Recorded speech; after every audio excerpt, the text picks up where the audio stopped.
I have returned with my earpiece, and hopefully I can read without sounding so bad. Sorry. Um, where was I? Um,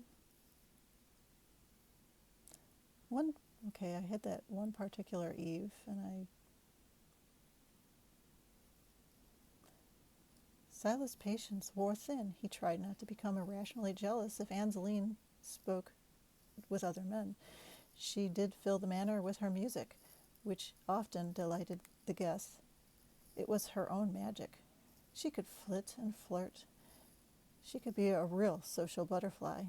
She knew how to lighten the mood and put a smile on everyone's face. Everyone's, but not always Silas's. At times, Silas considered annulling the marriage. When he thought of Sabina, he felt distrust. That perhaps he had found, that she had found another man to take up with. He couldn't take her back. A letter arrived from Ephraim announcing that his wife Constance had given birth to a daughter, Lydia, named after Edenlin's founding mother, the wife of Thomas Graves. The letter also stated a few other issues, a discord amongst the native laborers who tended Ephraim's sugar stock plantation. A neighboring plantation had an uprising. Crops were destroyed, and the plantation owners were bludgeoned to death. Silas hoped his brother's plantation was being managed properly. Angeline was often bored at Willow Bend, but at least it would have been one of the safest places for her to raise her children, if she bothered to have any. Silas gave her a book with crude illustrations depicting human copulation found from the library. She became infuriated that anyone would illustrate such indecency. She threw the book down on the sofa, frightening a cat that she hadn't seen there. And that's another thing, Silas. This library is infested with far too many cats. Oh, that's Sir Nigel Boothberry the Fourth, Silas muttered. He walked past her, picking up the book. I'll have thee know that Sir Nigel Boothberry the Fourth has descended from a long line of champion mousers, which came to Edenland from the old world, having served the great founding sorcerers from the time of Thomas Graves. She walked out the double doors. I believe thee not, Silas Strathern. 'Tis troth, love, he called back. He did actually invent that tale. Silas again sought having Angeline drink an extra glass of bloodberry wine, rather than attempting an illegal magic spell might assist in subduing her. When she was well plied with enough strong drink, she was near the point in which she was unable to stand. Silas had to carry her to the bedchambers. My love, thou art my wife. Therefore, thou art under obligation to perform the necessary duties that a wife should, he said, loosening the lacings of her kirtle. When there was a knock. Doth my lady need assistance, my lord? Called Grace from the other side of the chamber door. He was struggling to hold her up to undo the lacing. She plunged into the bed, retching and vomiting. He would, after all, need Grace's assistance. It was all for naught. Angeline was on her cyclical flux. Silas should have known. On a venture into Gravestown in those early months of their marriage, Silas and Angeline Strathern visited with Sir Isaac Townsend and his wife, Lady Amphilis. He still was recovering from his state of shock. There was no memory of how he had lost part of his leg. yet he would rather not imagine what having a demon wielding an axe dismembering his leg was like either. Angeline beamed with fascination watching Silas play with the Townsend's gurgling infant son. The child reached for the finery stitched on Silas's waistcoat, grabbing gilded buttons in his chubby hands. He drooled when he laughed. There was a wisp of reddish hair and skin fair as a dish of cream. Silas used magic to cause his dolls and toys to dance for him. Isaac looked on. He seemed in better spirits. "I feel that I am to be grateful to thee, my lord," Isaac said. "I have my life, to say the least."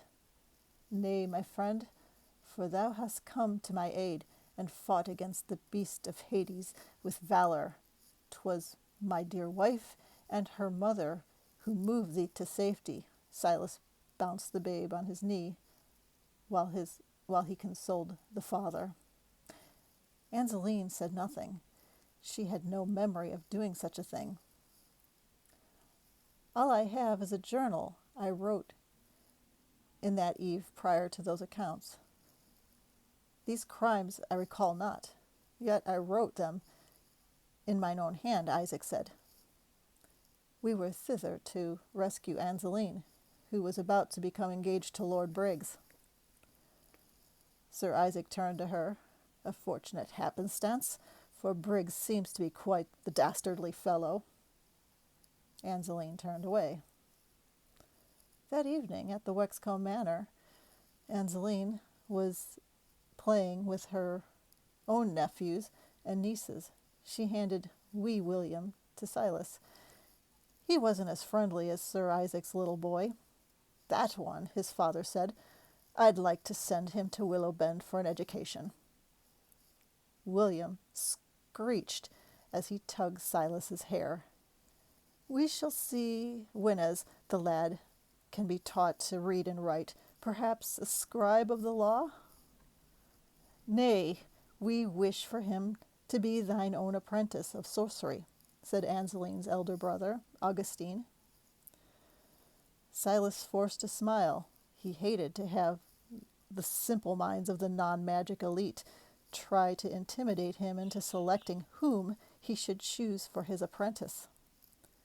He tried gently explaining. "Only a few are eligible initiates, and only sorcerers are able to detect them. Regretfully, William is not one of them." Little offense was taken. We shall wait and see. I am certain thou wilt see differently whenas the lad hath grown," stance was taken. That night Angeline shared the guest room with Silas. She slipped her hand into his nightshirt collar, combing her fingers through the wisps of his chest hair. He wondered why she liked to torment him like that. "Angeline, wherefore do unto me like this?" he asked. "I want to touch mine husband," she replied. "That is fine, yet I may not touch thee, mine own wife. I am an emasculated fool for this punishment, and a coward for allowing it." He turned away, sobbing like an infant. "Well, Silas, I know that thou hast loved another. It stings, for whenas I heard thee call me by another name. Whosoever is Bina? Thou even calls the name in thy sleep.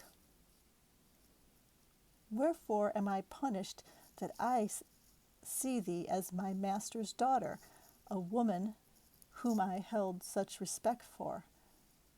I could share all my burdens with her. I'd known her since she was a wee lass, and I was likened as an elder brother unto her. She was a sorceress, and far more talented than I," he explained. "Thou hast ne'er spake of her to me," said Angeline. He felt her hand moving up his thigh. He sighed. He was defeated by her games. He wasn't quite telling the truth. Angeline was not Sabina. He only wished she were her. Angeline had dared to touch him more intimately. He responded immediately, facing her, expecting to be turned away again. "Don't cast me aside. I know thou dost long for motherhood," he said, forcing her shift above her waist. "I beg thee not to cry out, lest thy mother and father hearkens to thy distress." "Then, Silas, if thou must fob me like a whore, if thou must," she spoke between her teeth, as if it were her duty to do so. Angeline, he held her jaw and looked her in the eyes. "I'm not going to fob thee like a whore, for the love of the founders. Whither hast thou been taught to use such ill-slackened word?" He rose to his knees, removed his nightshirt, then helped her out of her shift, and she covered her small breasts with her hands. She appeared bewildered and small. "I'm not fobbing anyone like a whore," he repeated. "I'm loving thee as my wife." And I'm going to stop there, because my son is right there. I'll continue this in a moment.